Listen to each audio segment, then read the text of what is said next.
ಸುದ್ದಿಮನೆ ವೀಕ್ಷಕರಿಗೆ ಸ್ವಾಗತ. ಎಸ್ಎಸ್ಎಲ್ಸಿ ಪರೀಕ್ಷೆಯಲ್ಲಿ ಸೋತ ಮಕ್ಕಳಿಗೆ ಆಸರೆಯಾದ ರಾಜಲಾಂಛನ ಸಂಸ್ಥೆ. ಆನೇಕಲ್ ಪಟ್ಟಣದಲ್ಲಿ ಪ್ರತಿ ವರ್ಷದಂತೆ ಈ ವರ್ಷವೂ ಸಹ ಎಸ್ಎಸ್ಎಲ್ಸಿ ಪರೀಕ್ಷೆಯಲ್ಲಿ ಅನುತ್ತೀರ್ಣರಾದ ಮಕ್ಕಳಿಗೆ ಪೂರಕ ಪರೀಕ್ಷೆಗೆ ಸಿದ್ಧಾಂತ ಶಿಬಿರ ಆಯೋಜನೆ ಮಾಡಿದ ರಾಜಲಾಂಛನ ಸಂಸ್ಥೆ. ಒಂದು ವರ್ಷ ವಿದ್ಯಾಭ್ಯಾಸಕ್ಕೆ ತೊಂದರೆ ಆಗಬಾರದು ಎಂದು ಪೂರಕ ಪರೀಕ್ಷೆಗೆ ಸಿದ್ಧತಾ ಶಿಬಿರವನ್ನು ಹಮ್ಮಿಕೊಳ್ಳಲಾಗಿತ್ತು. ಈ ಶಿಬಿರದಲ್ಲಿ 100ಕ್ಕೂ ಹೆಚ್ಚು ಮಕ್ಕಳು ಭಾಗವಹಿಸಿದ್ದರು. ಬೆಳಗ್ಗೆ 9 ಗಂಟೆಯಿಂದ ಸಂಜೆ 5 ಗಂಟೆಯ ತನಕ ನುರಿತ ಶಿಕ್ಷಕರೊಂದಿಗೆ ಉಚಿತ ತರಬೇತಿ ನೀಡಲಾಗುತ್ತಿತ್ತು. 20 ದಿನಗಳ ಶಿಬಿರ ಇಂದು ಕೊನೆಯ ದಿನ. ಮಕ್ಕಳಿಗೆ ಶುಭ ಹಾರೈಸಿದ ರಾಜಲಾಂಛನ ಸಂಸ್ಥೆ. ಪರೀಕ್ಷೆಯಲ್ಲಿ ಪಾಸಾದವರಿಗೆ ಅನೇಕ ಕಾಲೇಜುಗಳಲ್ಲಿ ಅವಕಾಶ ಕೊಡಿಸುವ ಭರವಸೆ.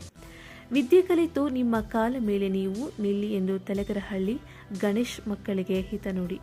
20 ದಿನಗಳು ಮಕ್ಕಳಿಗೆ ಪಾಠ ಮಾಡಿದ ಶಿಕ್ಷಕರಿಗೆ ಹೂವಿನ ಮಳೆ ಸುರಿಸಿ ಸನ್ಮಾನ ಮಾಡಿ ಗೌರವಿಸಿದ ರಾಜಲಾಂಛನ ಸಂಸ್ಥೆ.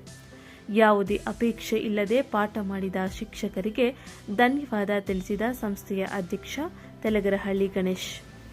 ತಿಮ್ಮರಾಯಸ್ವಾಮಿ ಶಾಲೆಯ ನಿವೃತ್ತ ಶಿಕ್ಷಕ ಶ್ರೀನಿವಾಸ್ ಸರಸ್ವತಿ, ವಿದ್ಯಾಮಂದಿರ ಶಾಲೆಯ ಮುಖ್ಯೋಪಾಧ್ಯಾಯರಾದ ಶ್ರೀಮತಿ ಭಾಗ್ಯ ಶ್ರೀನಿವಾಸ್, ವಿಜ್ಞಾನ ಭಾಗದ ಲಲಿತಾ, ಹಿಂದಿ ಭಾಗದ ಪದ್ಮ, ಕನ್ನಡ ಭಾಗದ ಪ್ರವೀಣ್, ಚಿತ್ರಕಲೆ ವಿಭಾಗದ ಸೋಮಶೇಖರ್, ಸಮಾಜ ವಿಜ್ಞಾನದ ರಾಧಿಕಾ ಹಾಗೂ ರಾಬಿನ್ಸನ್ ಮತ್ತು ರಾಜಲಾಂಛನ ಸಂಸ್ಥೆಯ ಜಿಗಣಿ ಘಟಕದ ಅಧ್ಯಕ್ಷ ತೆಲಗರಹಳ್ಳಿ ಗಣೇಶ್, ಉಪಾಧ್ಯಕ್ಷ ತಿರುಪಾಳ್ಯ ಮಂಜು, ಕಾರ್ಯದರ್ಶಿ ವಸಂತ್, ಕಲೀಂ, ಶಶಿಕಲಾ ಮತ್ತು ಪೋಷಕರು ಮಕ್ಕಳು ಭಾಗವಹಿಸಿದ್ದರು.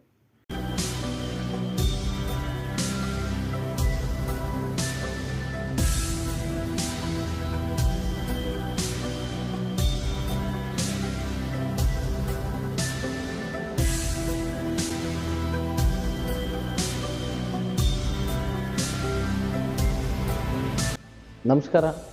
ರಾಜಲಾಂಛನ ಸಂಸ್ಥೆ ಆನೇಕಲ್ ಪಟ್ಟಣದಲ್ಲಿ ಹಾಗೂ ಆನೇಕಲ್ ಮಟ್ಟದಲ್ಲಿ ಈ ದಿನ ಸತತ 4ನೇ ವರ್ಷದ ಪೂರಕ ಪರೀಕ್ಷೆಗೆ ಏನು SSLC ಮಕ್ಕಳು ಫೇಲ್ ಆಗಿದ್ದಂಥ ಮಕ್ಕಳಿಗೆ 4ನೇ ವರ್ಷದ ಪೂರಕ ಪರೀಕ್ಷೆಯ ಸಿದ್ಧತಾ ಶಿಬಿರವನ್ನು ಹಮ್ಮಿಕೊಂಡಿತ್ತು. ಇದು ಸತತ 4ನೇ ವರ್ಷದ ಶಿಬಿರವಾಗಿತ್ತು.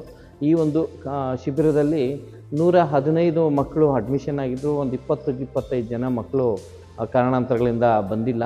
ಇನ್ನು 90 ಜನ ಮಕ್ಕಳು ಈ ಶಿಬಿರದ ಸಂಪೂರ್ಣ ಸದುಪಯೋಗ ಪಡಿಸ್ಕೊಂಡಿದ್ದಾರೆ. ಈ ಒಂದು ಶಿಬಿರದಲ್ಲಿ ಕನಿಷ್ಠ ಪಕ್ಷ ಒಂದು 50-60% ರಿಸಲ್ಟ್ ಬರ್ಬೋದು ಅನ್ನೋ ಊಹೆ ಇದೆ. ಎಲ್ಲರೂ ಪಾಸ್ ಆಗಲಿ, ಆದರೂ ಒಂದು ಅಂದಾಜು ಮೇಲೆ ಒಂದು 60% ರಿಸಲ್ಟ್ ಬರಬಹುದು. ನೋಡೋಣ, ರಿಸಲ್ಟ್ ಬರಲಿ, ಚೆನ್ನಾಗಿ ಬರೀಲಿ. ಇವತ್ತು ಪ್ರಥಮ ಭಾಷೆ ಏನು ನಾಳೆ ಪ್ರಥಮ ಭಾಷೆ ಇದೆ, ಕನ್ನಡ ಎಕ್ಸಾಮ್ ನಾಳೆ ಬರೀತಾರೆ ಮಕ್ಕಳು. ಎಲ್ಲರೂ ಒಳ್ಳೆಯದಾಗಲಿ. ಅದೇ ರೀತಿ ಈ ಒಂದು ಕಾರ್ಯಕ್ರಮದಲ್ಲಿ ಬೋಧನೆ ಮಾಡಿದಂತಹ ವಾಸು ಸರ್ಗೆ ಮತ್ತು ಸರಸ್ವತಿ ವಿದ್ಯಾಮಂದಿರದ ಮುಖ್ಯೋಪಾಧ್ಯಾಯಿನಿ ಭಾಗ್ಯ ಶ್ರೀನಿವಾಸ್ ಅವ್ರಿಗೆ, ಹಾಗೆ ಲಲಿತಾ ಮೇಡಮ್ ಅವ್ರಿಗೆ, ಹಾಗೆ ರಾಧಿಕಾ ಮೇಡಮ್ ಮತ್ತು ಪ್ರವೀಣ್ ಅವರು, ಪದ್ಮಾ ಮೇಡಮು ಮತ್ತು ರಾಬಿನ್ಸನ್, ಇದೇ ಥರ ಎಲ್ಲ ಯಾರು ಬಂದು ಮಾರ್ಗದರ್ಶನ ನೀಡಿದರು, ಬೋಧನೆ ಮಾಡಿದ್ರು, ಎಲ್ಲರಿಗೂ ಹೃದಯಪೂರ್ವಕ ಅಭಿನಂದನೆಗಳನ್ನು ಸಲ್ಲಿಸ್ತೇನೆ. ಯಾಕೆಂದರೆ ನಿಮ್ಮ ಒಂದು ಬೋಧನೆಯಲ್ಲಿದ್ದು ಈ ಒಂದು ಕಾರ್ಯಕ್ರಮವನ್ನು ಆಯೋಜನೆ ಮಾಡೋಕ್ಕೆ ಸಾಧ್ಯವೇ ಇಲ್ಲ. ಯಾಕಂದರೆ ನಿಮ್ಮ ಕೊಡುಗೆ ಅಪಾರ. ನಮ್ಮದೇನೂ ಇಲ್ಲ. ಮಕ್ಕಳನ್ನ ಒಂದು ಕಡೆ ಸೇರಿಸ್ತೀವಿ ಮತ್ತು ಮಕ್ಕಳನ್ನ ಒಂದು ಕಡೆ ಕೂಡಿಸಿ ಅವ್ರಿಗೆ ಕೆಲವೊಂದು ವ್ಯವಸ್ಥೆಗಳು ಮಾಡಿಕೊಡ್ತೀವಿ ಅಷ್ಟೇ. ಯಾಕಂದರೆ ಮಕ್ಕಳಿಗೆ ಅಕ್ಷರ ತುಂಬುವಂಥದ್ದು ಕೆಲಸ ನಿಮ್ಮದೇ ಇರ್ತದೆ. ನಿಮಗೆ ಅನಂತ ಧನ್ಯವಾದಗಳನ್ನು ಸಲ್ಲಿಸ್ತೇನೆ. ಅದೇ ರೀತಿ ಈ ಒಂದು ಕಾರ್ಯಕ್ರಮ ಮಾಡಿಕೊಡೋದಕ್ಕೆ ಗುರುಭವನವನ್ನು ಒಂದು ಅನುವು ಮಾಡಿಕೊಟ್ಟಂತಹ ನಮ್ಮ BO ವೆಂಕಟೇಶ್ ಸರ್ಗೆ, ಹಾಗೆ ಈ ಒಂದು ಕಾರ್ಯಕ್ರಮಕ್ಕೆ ಬೆನ್ನೆಲುಬಾಗಿ ನಿಂತಹ BSc ಭಾಸ್ಕರ್ ಸರ್ಗೆ, ಇವರಿಗೆ ಪ್ರತಿ ದಿವಸ ಬಂದು ಬಾಗಿಲು ತೆಗೆದಂಥ ಬಸವರಾಜು ಮತ್ತು ಎಲ್ಲರಿಗೂ ನಾನು ಹೃದಯಪೂರ್ವಕ ಅಭಿನಂದನೆಗಳು ಸಲ್ಲಿಸ್ತೇನೆ. ವಿಶೇಷವಾಗಿ ರಾಜಲಾಂಛನ ಸಂಸ್ಥೆಯ ಮಾರ್ಗದರ್ಶಕರು ನಮ್ಮ ಗುರುಗಳು ಆದಂತಹ DYSP ರಾಜೇಶ್ ಸರ್ಗೆ ವಿಶೇಷವಾದಂತಹ ಧನ್ಯವಾದಗಳನ್ನು ಸಲ್ಲಿಸಬೇಕು. ಯಾಕೆಂದರೆ ಈ ರಾಜಲಾಂಛನ ಸಂಸ್ಥೆಯಲ್ಲಿ ನನಗೆ ಒಂದು ಘಟಕದಲ್ಲಿ ಅಧ್ಯಕ್ಷನ ಸ್ಥಾನ ಕೊಟ್ಟಿದ್ದಾರೆ.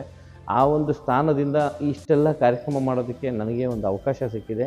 ಎಲ್ಲರಿಗೂ ಧನ್ಯವಾದಗಳು. ಮಕ್ಕಳಿಗೂ ಅಷ್ಟೇ ಕೊಟ್ಟಿರುವಂತಹ ಮಾರ್ಗದರ್ಶನ ಮತ್ತು ಮಾರ್ಗಸೂಚಿಗಳನ್ನು ಶ್ರದ್ಧಾಭಕ್ತಿಯಿಂದ ಪಾಲನೆ ಮಾಡದೆ ನಿಮ್ಮ ಜೀವನದಲ್ಲಿ ಏನು ಬೇಕಾದರೂ ಸಾಧನೆ ಮಾಡ್ಬೋದು ಅನ್ನೋದು ನಿಮ್ಗೆ ಈಗಾಗಲೇ ಮನವರಿಕೆ ಆಗಿದೆ. ಅದನ್ನು ಫಾಲೋ ಮಾಡಿ ಸದುಪಯೋಗ ಪಡಿಸ್ಕೊಳ್ಳಿ. ಎಲ್ಲರಿಗೂ ಒಳ್ಳೆಯದಾಗಲಿ. ಧನ್ಯವಾದಗಳು.